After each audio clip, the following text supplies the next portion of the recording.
Сега ще ви покажа тази хубава преносима пералня, която е доста удобна и компактна.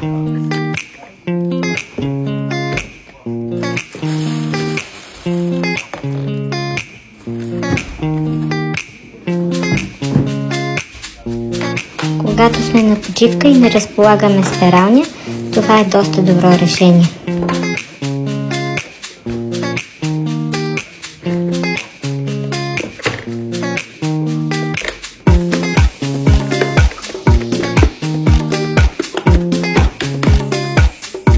Обогрява се доста лесно.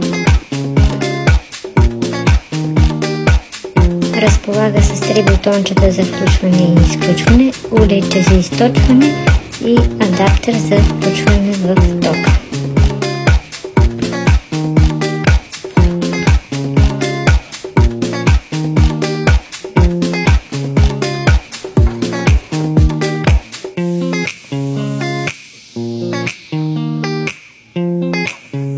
Както и сами можете да видите, е доста лесна за употреба.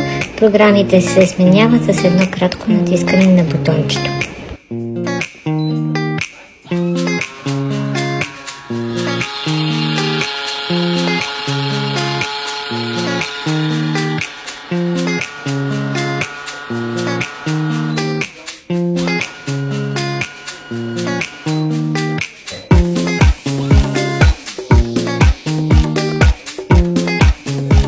Подходяща е за бельо, чорапи и тениски, както и някакви дрехи от по-финна материя.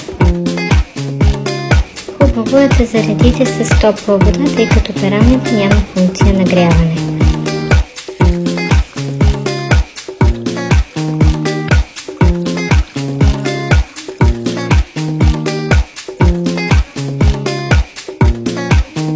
След като сме сложили вода и препарат, настройваме на програма тениски и чакаме.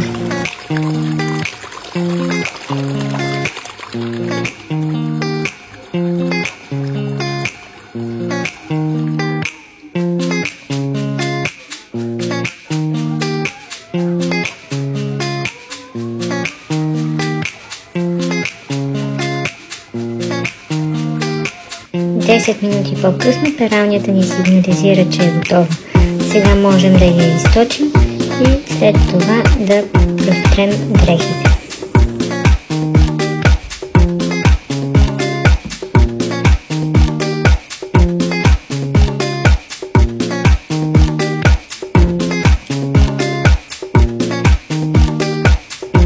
Ако искате и вие да имате такава преносима пералня, ще сложа линк в описанието.